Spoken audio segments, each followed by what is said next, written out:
Hey, nakalibre na naman tayo sa patubig. Medyo malakas-lakas na naman ang binuhos. Nako, delikado yung sili natin Ang nangangailangan ng tali. Mukhang nangangailangan ng pangatlong tali. Mahapay. Grabe naman yung sili nito, napakataas. Oh.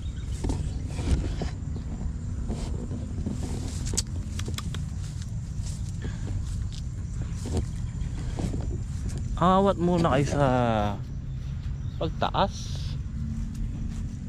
Hinay-hinay lang. Yung pagtaas ng puno, hindi yung pagtaas ng presyo. Tumataas naman yung presyo, kaya lang mababa, paunti-unti. Pero maganda-ganda na rin. Dadaanin na lang sa dami ng harvest. Ayan, kanina after namin kumain ng tanghalian, nag-grass cutter kasi kami kagad. Ayan. Halos mapanglahati namin, no. Ang bilis namin grass cutterin ni iba to kasi bago yung talim Ang problema, biglang umulan. Bigla pong umulan. At ayan,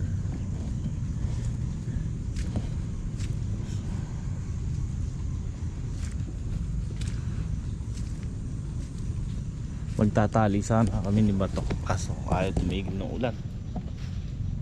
Ayan, ngayon lang tumila-tila, gabi na. Ayan, hanggang dito kami napag-grass-cutter. So bukas saglit na lang to.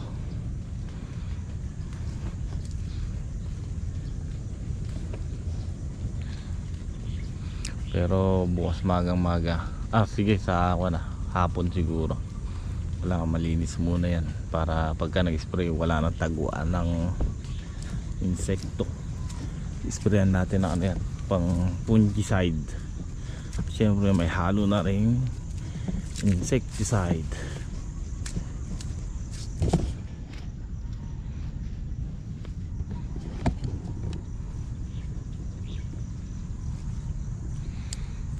Ay, yung one natin yung palaya dito pang bali na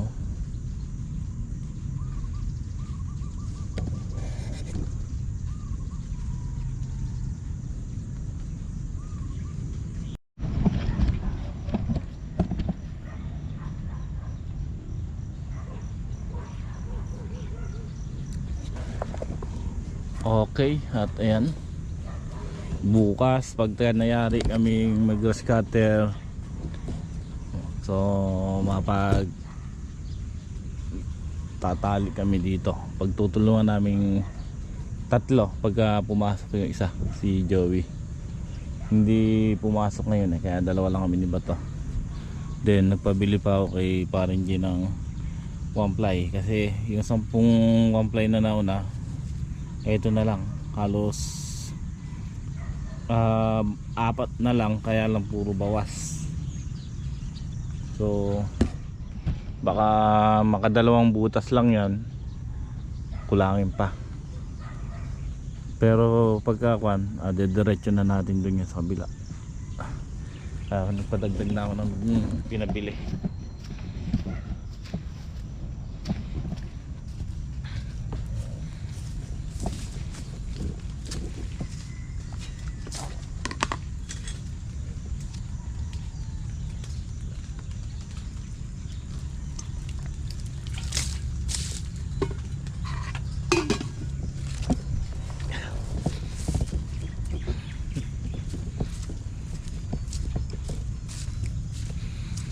Yan.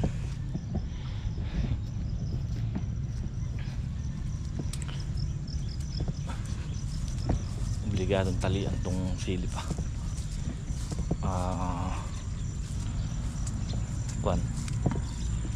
Tray ply naman kasi mabigat na yan. Lalaki-lakihin pa natin ng konti.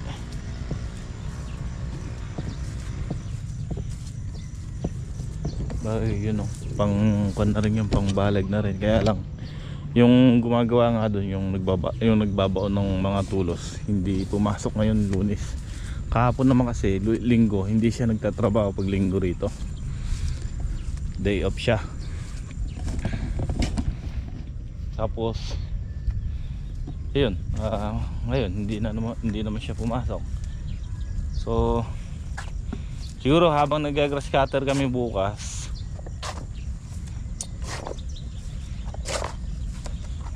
kuhan muna siya rito, tutulusan niya muna na yun.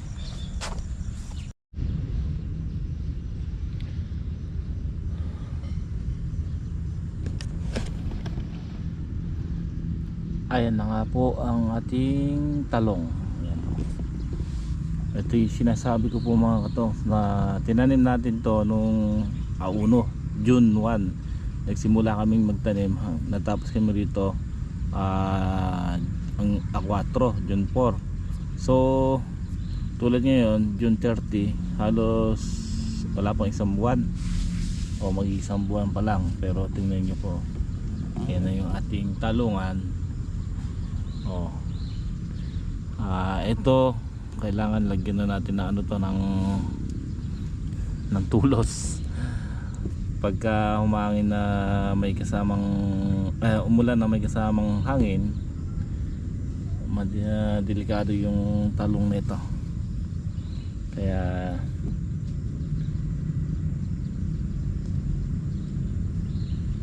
ang ganda oh. Sabi ni Bato kanina, may mga nalalanta raw usbong.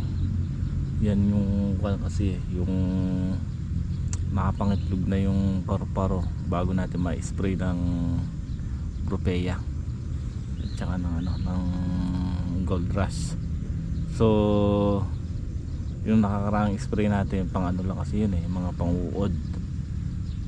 Kailangan kasi patayin natin yung paru-paro. Kaya nasimula nating isprayan ng Gold Rush at saka Propeya. So alternate natin yung Brudan at saka Propeya, tapos yung isang klaseng pulbos. So sakripisyo tayo, mag-spray tayo ng tuwing ikatlong araw para at least yung mga paru-paro na yan mawala na, hindi na makapangitlog. Tulad nung nag-spray ako ng Propeya noon at saka Gold Rush, ang daming patay na paru-paro. So susundan uli natin ng isang beses yun, kaso Brudan naman. Baka ngayon mag-spray ako. Maganda kasi mag-spray sa ganyan malamig ang panahon pa gabi, para at least hindi ma-stress yung halaman natin. Ang hahalo ko naman mga katongs, pang fungicide. Meron tayong daconil dyan.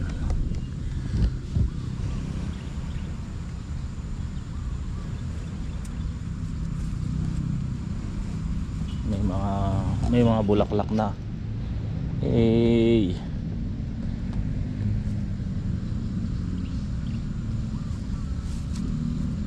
mga nalalanta.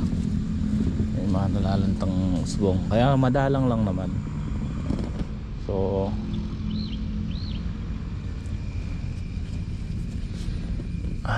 tapos may mga yung uod na berde at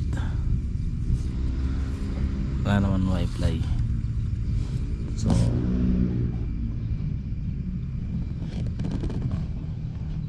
ito importante yan mga katongs, yung yung katawan laki, yung puno.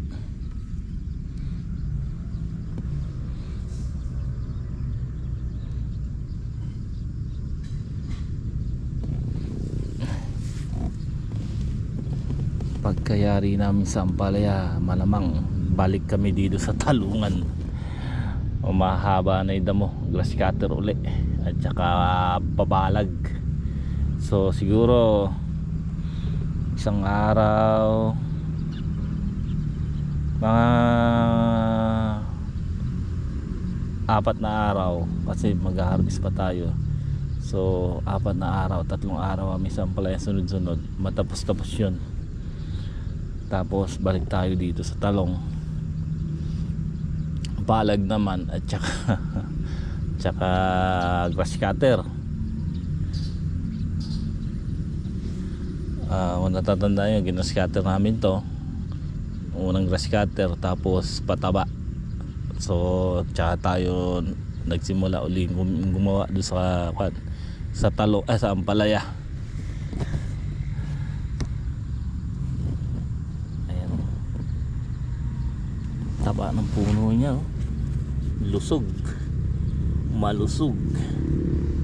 Biruin nyo, mga edad pa lang siya ng, sabihin natin 28 days, ganyan na siya, oh. Parang maraming uod na berde, pero nakuha na siya, nadali na siya ng propeya, saan na nagtatago. Tsaka may mga usong kabayo, kailangan na natin isprayan ngayon to.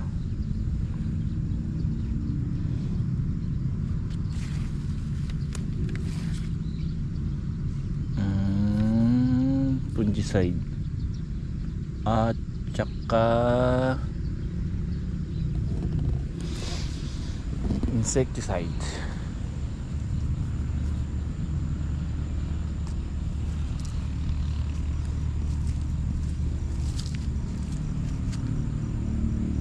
Antabay tayo, baka umulan, so sayang ang gamot.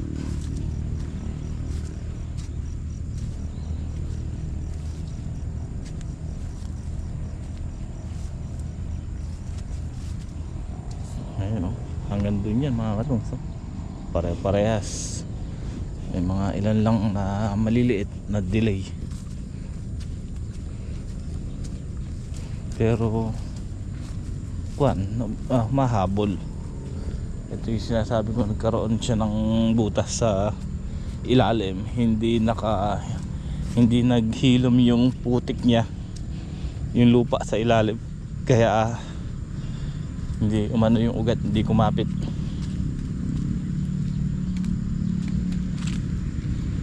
Ito yung mga ladlaran nito, masyado kasing na inipit lang yung puno.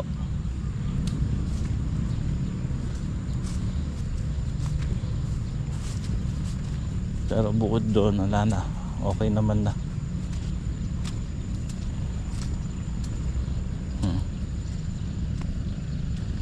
May bunga na, may bunga na, may buko na, yun.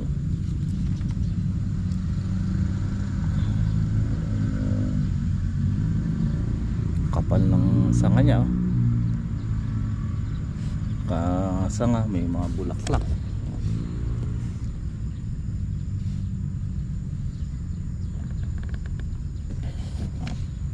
Tapos yung huling tinanim namin dito, yung may balag na inilinis namin, ayan na, lumapad na rin yung dahon niya. 3 tudling to, ito yung isang tudling, damuhin na. Ito inisprayan ko to, ayan.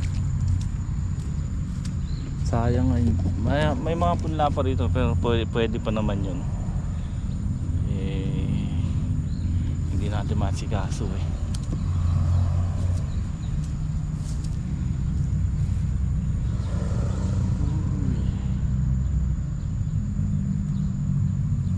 sigarilyas natin, wala na, hindi na nagbunga, so lumipas. Baka ngayon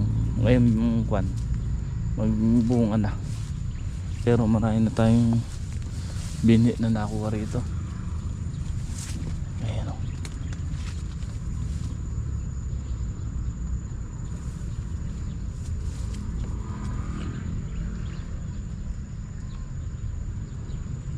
wala, hindi na nagbunga. Sobrang kapal kasi na naging tanim natin.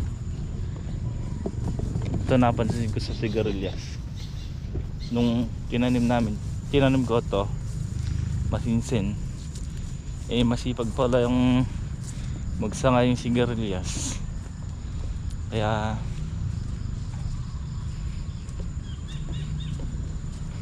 mali na ang tanim. So nakagawa kami ni boss yung isang balag din sa dulo. Ito yung balag na ito, yung isa rot, tataniman ko na sigarilyas na lang.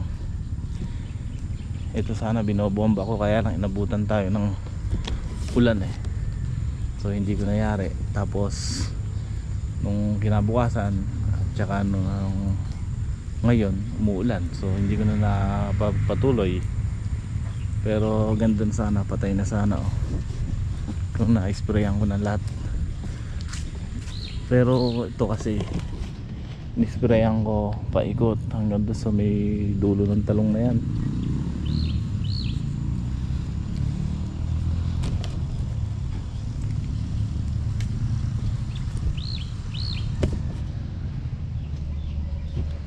Fungicide muna tayo at saka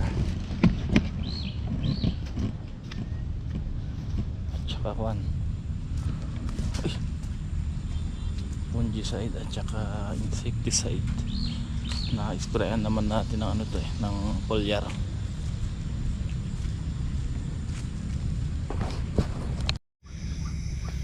Okay, ayan po mga katongs.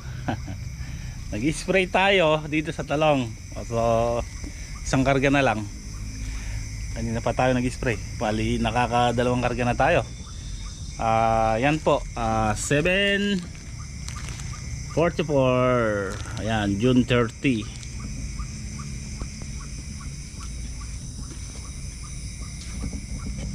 Itong pipino namin tatanim na namin bukas. Dapat kanina kaso yun nga, nag-aabol tayo sa ambala na mag-scatter lahat. So ito bukas tatanim namin sa hapon, kaya cancel ko muna yung harvest dahil tanimin ng hapon. Yan nagkakausbong na, ewan ko pwede pa yan, pero sayang din so tanim natin. Ay naku, ayan mga katongs, paliwanag ko po. Maraming nagtatanong ano yung gamit nating insecticide sa talong. So ito yung hinalo natin, yung brudan na may Brupea.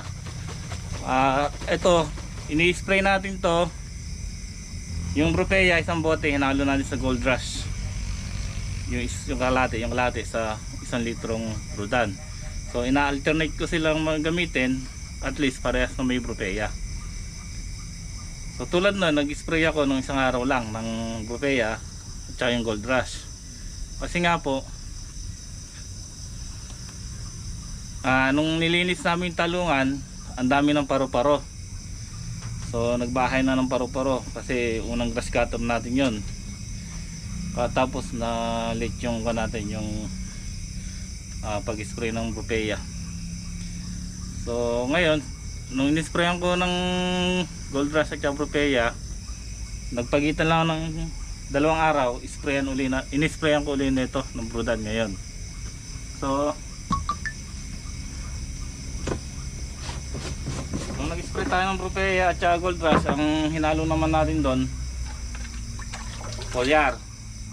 Ngayon ang hinalo ko dito fungicide. So yan lang po ang ginagawa ko. Tapos ayan, isa pa sa pinakasikreto natin dyan mga katong, mag-spray tayo sa gabi. Wag po tayo mag-spray sa maaga. Depende na lang kung talagang maulan o maulan sa gabi at kailangan mag-spray, so pwede natin singit sa maaga. Kaya lang hindi natin mapupuksa yung mga kailangan natin puksain. Tulad po nyan sa gabi, ayan, daming paro-paro. Pero nung yung unang spray ko ng Gold Rush at saka Brupea, talagang daming paro-paro, liparan sila. Yung paro-paro kung madilim, wala silang alam kung saan pupunta. So ayun, tinatamaan natin sila. Hindi kamukha ng maaga, maliwanag, yung paro-paro aangat yan, hindi natin matatamaan. So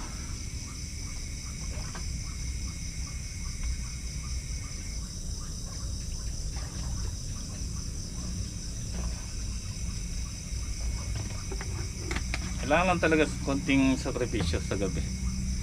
Pero sabi nga, talagang ganon. Ito ang ginagamit natin fungicide. Bali 4 na klase. May Score, may Daconil, may Nativo, at saka may Cabrio. Ina-alternate ko naman din po yun kasi hindi naman po tayo pwede magpanla sa isang gamot.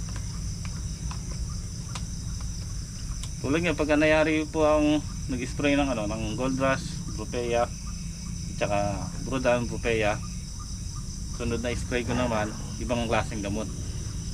So ina-alternate ko sila.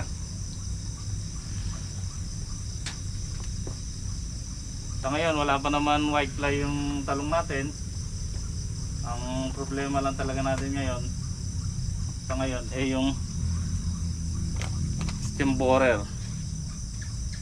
Yung stem borer po na yun, yung kasi yung paro-paro na puti. Pag yun na yun ang itlog sa puno ng talong o sa ilalim ng dahon ng talong, at kapag yun na yun na miksa, siyempre magiging uod po yun. Yun naman ang papasok sa talbos ng talong. Kaya kailangan pagka may paro-paro, lagi ko sinasabi, yun ang unahin natin patayin. Kasi pagka naging uod na, nakapangitlog naging uod, kahit na anong bumbong mo, hindi mo nang mapapatay pagka pumasok na sa talbos.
Nakita niyo po yan?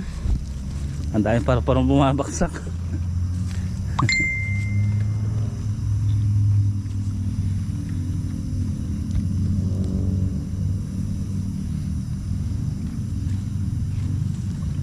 Dami bumabaksak na paro-paro.